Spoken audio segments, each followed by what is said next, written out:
Hello students, आज हम पढ़ेंगे नया चैप्टर 11 इलेक्ट्रोमैग्नेटिक इंडक्शन। तो पहले इसमें जो चीज़ आती है वो है magnetic flux. What is magnetic flux? Magnetic flux is denoted by phi b। If we take a plane perpendicular to the uniform magnetic field b, then the product of the magnitude of the field and the area of the plane is called magnetic flux।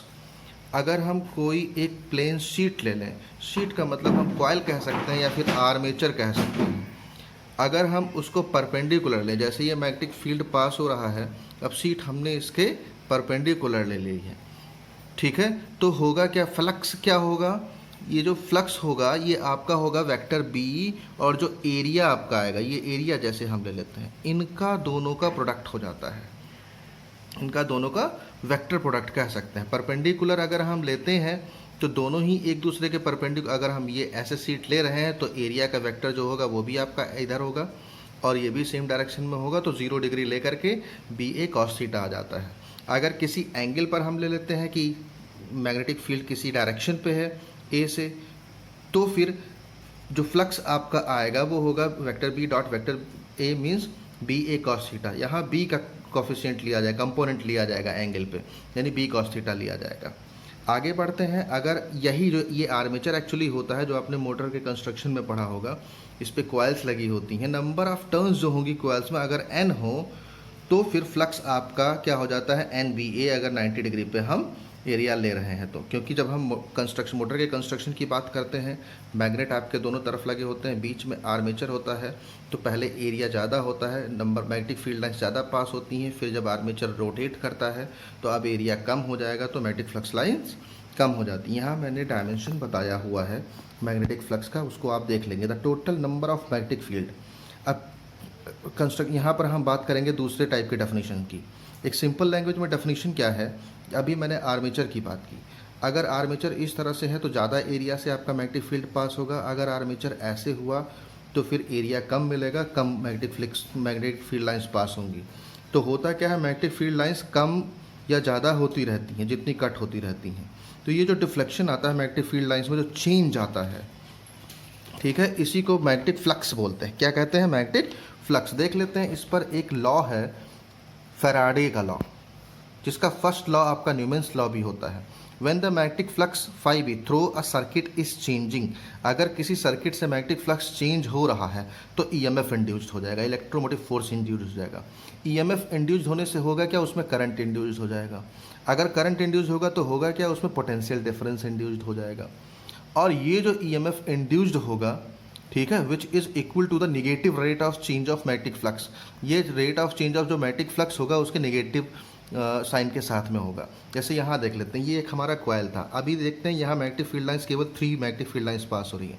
Coil को हम पास में ला रहे हैं थोड़ा सा, तो अब number of magnetic field lines बढ़ गई। हमने टी सेकेंड, सपोज दैट कि टी सेकेंड में यहाँ लेके आते हैं, ड्रैग करते हैं, तो मैग्नेटिक फील्ड लाइंस में जो चेंज आया टाइम के according, rate of change in magnetic field lines which is called EMF, यही इंड्यूस्ड ईएमएफ हो जाएगा नेगेटिव साइन पे। अगर डेल्टा पे हम लिमिट ले लेते हैं तो ये डिफरेंशिएशन हो जाता है, d phi by upon d t, यानी इंस्टेंटेनियस वैल्यू आ जाती है, rate of change of flux instantaneous value आ जाती है। अब हमने यहाँ सिंगल कॉइल की बात करी है, ऐसे आर्मेचर पे नंबर ऑफ टर्न्स अगर एन है तो एन भी साथ में ले लेंगे।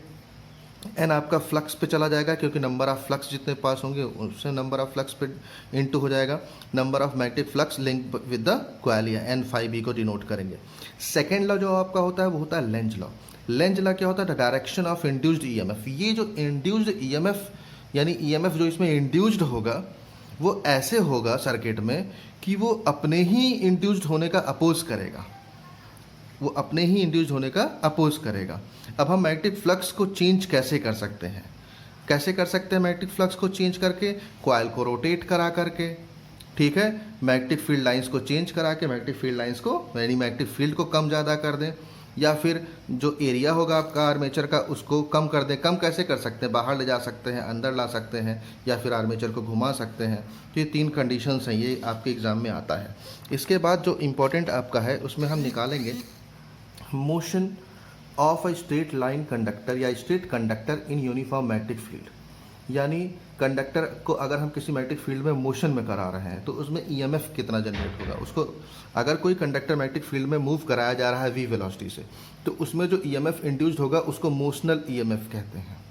सपोज दैट यहाँ एक वायर है हमारे पास l लेंथ का, इसमें नेगेटिव चार्ज और पॉजिटिव चार्ज दोनों होंगे।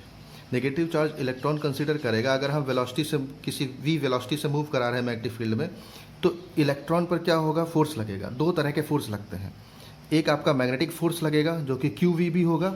अगर हम चार्ज क्यू मान लें, वेलोसिटी वी मान लें, क्योंकि जैसे वायर चलेगा जिस स्पीड से उसी स्पीड से ये मान के चलेंगे कि चार्ज भी फ्लो होगा, और भी मैग्नेटिक फील्ड आपका होगा। तो मैग्नेटिक फील्ड हमने ये लॉरेंज फोर्स से पढ़ा हुआ है। और साथ में जब ये मूव करेगा इंड्यूस्ड ईएमएफ होगा, यानी ईएमएफ इंड्यूस्ड हो जाएगा, करंट पास हो जाएगा, यानी करंट इंड्यूस्ड हो जाएगा, तो पोटेंशियल इंड्यूस्ड हो जाएगा। अगर पोटेंशियल इंड्यूस्ड होगा तो इलेक्ट्रिक फील्ड बन जाएगा। अब इलेक्ट्रिक फील्ड होता क्या है, potential upon length of wire, potential upon length of wire, ये हम पहले ही पढ़ चुके हैं। तो इस वजह से क्या होगा, इलेक्ट्रोस्टैटिक फोर्स भी लगने लगेगा चार्ज पे। अब इलेक्ट्रोस्टैटिक जो फोर्स लगेगा वो क्यू ई होता है, ये हम पहले पढ़ चुके हैं। अब मैग्नेटिक फोर्स और इलेक्ट्रोस्टैटिक फोर्स दोनों इक्वल होंगे, क्योंकि ये बाउंड होगा इलेक्ट्रॉन, तो दोनों के इक्वल करके हमने ई की वैल्यू निकाल ली। ई की वैल्यू पुट कर दी वी अपॉन एल, तो वी आ गया बी वी एल। जो इंड्यूस्ड पोटेंशियल डिफरेंस आपका होता है, जो पोटेंशियल डिफरेंस इंड्यूस्ड होता है, इसी को मोशनल ईएमएफ कहते हैं। इसी को क्या कहेंगे, कंडक्टर में मोशनल ईएमएफ कहेंगे। ओके।